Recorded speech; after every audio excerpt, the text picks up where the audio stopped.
One of the common causes of pain in the foot is arthritis of the great toe. Another name for this is Hallux rigidus, which means a stiff great toe. We see this occur in teenagers up into people in their even 80s or 90s. We see it inherited in families, from a grandparent to children to grandchildren.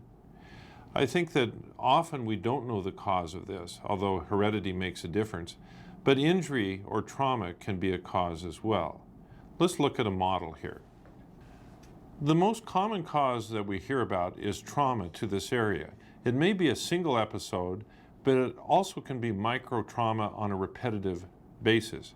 This may take the form of an object falling on a toe, but it also may be forced hyperextension of the toe, such as in sports activities, football, soccer, and basketball. The characteristic of hallux rigidus or arthritis is limitation of great toe motion. It's interesting that about 1 in 50 individuals over age 55 develops arthritis of their great toe. Now this is a very different condition from bunions, in which the great toe deviates towards the lesser toes. A characteristic finding of hallux rigidus is a bump or bone spur on the top of the foot right at the joint. This sometimes is the major complaint, and people can really have an intolerance of their shoe wear because of pressure against this bump. These bone spurs or bony enlargements can occur on the top of the great toe, but also to either side. As they get larger and larger, they restrict motion, and sometimes a patient cannot even bring their toe to a neutral position. Because of that, they tend to walk on the outer aspect of their foot. Swelling occurs, and pain really occurs often with every step. When we examine a person with hallux rigidus, the thing that becomes most obvious is the decreased range of motion. When we feel the foot, we feel that ridge on the upper aspect of the great toe, but we feel swelling and thickness that often is very uncomfortable when we push on that area of the great toe.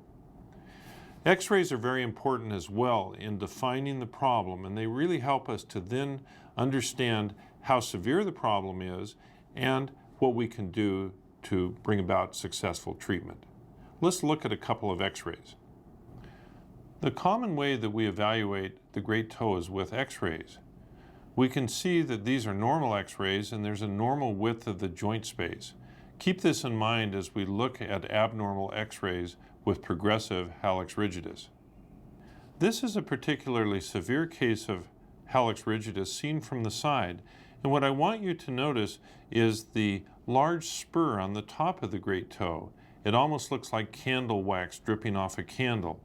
That's all bone, and that's what a patient senses when they feel this big bump on the top of their foot.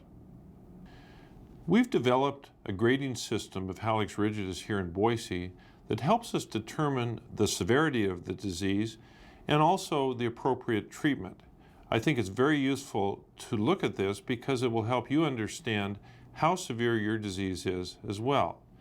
Let's look at the first X-ray, which is grade 1. It's mild disease, and on examination, we would see very slight restricted motion of the great toe. This is grade 2. It's a little more moderate arthritis, and there's moderate restricted motion. I would guess, though, that this patient can still walk with a normal gait. This is a little more severe. This person still has good motion, but if you look closely at the X-ray, it's more worn on the inner aspect of the great toe. I'd almost liken it to a set of tires where there's more wear on one side than the other. This is moderate arthritis as well. This is more in the range between moderate and severe. Arthritis is more extensive. There's probably not pain through the whole joint cycle, just at the upper and lower end of joint motion. And lastly, we see very severe arthritis. This is grade 4 disease. Probably very little motion here, very abnormal gait, and pain with almost every step. Now let's talk about treatment. Certainly not everyone needs surgery. It really depends upon the severity of the disease and the severity of the grade that we determine with your X-rays and your examination. In the early stages of this disease, there are many things that we can do. And often what I like to use is an anti-inflammatory medication to decrease the swelling and discomfort. This can often help people to be more active. There are a lot of anti-inflammatories on the market, and we'll choose something that's appropriate for you. But there are other things besides anti-inflammatories that can be helpful. Sometimes an insole can be used to restrict range of motion.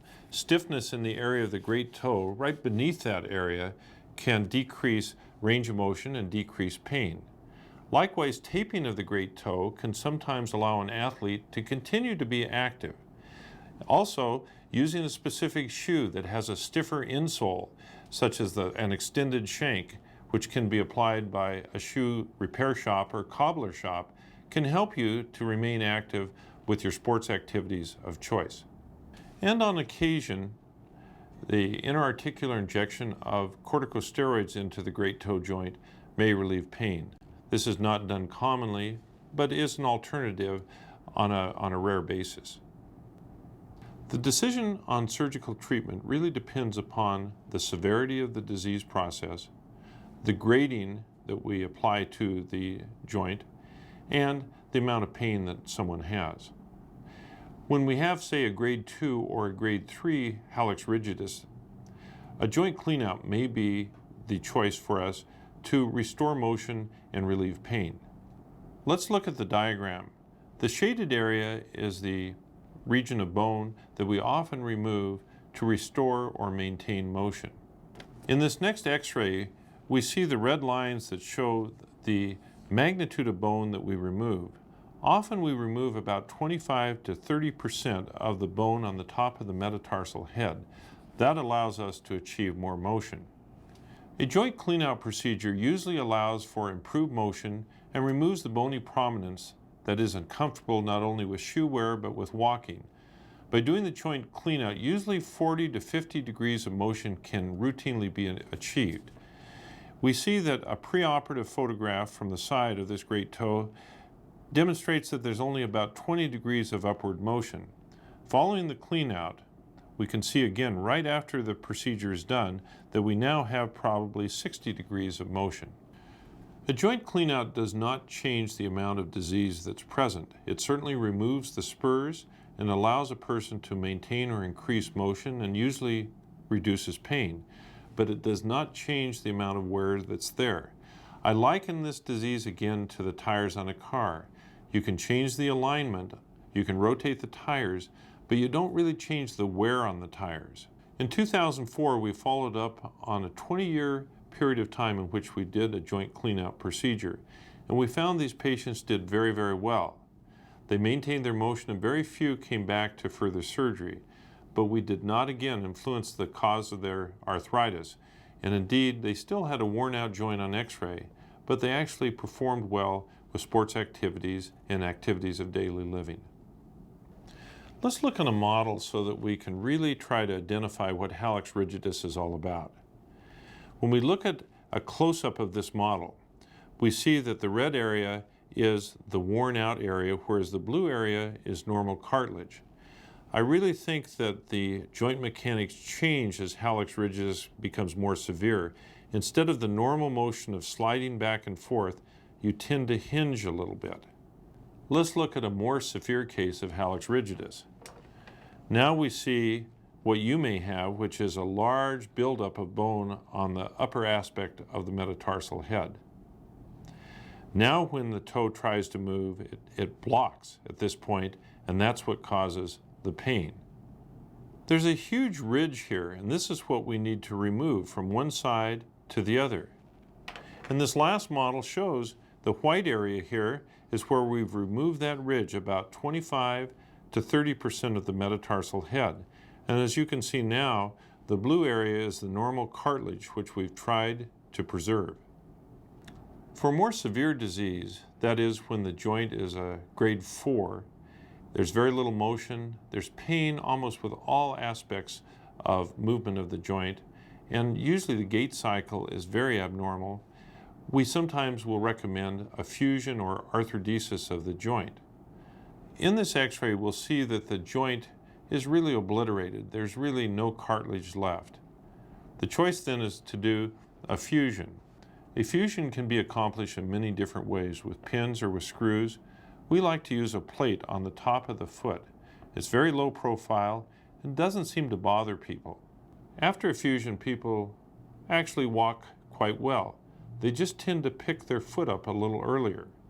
There are some sporting activities that probably aren't well tolerated with a fusion: telemark skiing, cross-country skiing, but there are sports activities that are well tolerated, such as golf, walking, downhill skiing. It's interesting that approximately 50% of our patients can actually get up on their tiptoe after a fusion procedure is accomplished. This is an 80-year-old woman that's still able to get up on her tiptoes even some 20 years after her fusion procedure. The mainstay as far as treatment is concerned is a joint clean-out procedure or a fusion procedure. I want to mention a few other techniques that are sometimes used. A Keller procedure is an excision of the joint. It was very popular in the 1950s and 60s, but it left people with a very weakened first toe. This diagram shows the Keller procedure with a shaded area showing the area of bone that's removed. And this next x-ray shows a patient after a Keller procedure has been performed. We do this for only the very sedentary patient who's not very active. I think that other procedures certainly are preferable. Another procedure that sometimes is performed is a joint replacement. I must say that they're much less popular now than they were 10 years ago because of reaction to the joint itself. We tend to advise a fusion as opposed to a joint replacement. Another procedure sometimes recommended is to cut the metatarsal and phalanx bones in order to decompress or make room in the joint. I've found that there's very little indication for this procedure and tend to rarely recommend it. Lastly, a procedure that I'll sometimes do is the placement of some soft tissue in between the two bony surfaces. For someone that really doesn't want a fusion but has severe arthritis, this procedure can be considered as well. Arthritis of the great toe is a very common condition, and it can really change your lifestyle by making you walk differently, increasing your pain, and even really relegating you to a very sedentary lifestyle. There are many conservative things that can be done early on, such as anti-inflammatory medications and shoe modifications. As time passes and the disease becomes worse, then we sometimes will do a joint clean-out. It burns really no bridges, and if it doesn't work or it buys you some time, but the disease process continues, in time a fusion may be necessary. The evaluation of Hallux rigidus is really very important. Our physical examination and the x-ray studies help us to really determine how severe the disease is. But your understanding of what's going on is important to us as well, because that's what will determine whether we use some anti-inflammatory pills or shoe modifications or actual surgery. The real key here is to reduce pain, improve activities, and let you get back to the things you want to do in everyday life. Thank you.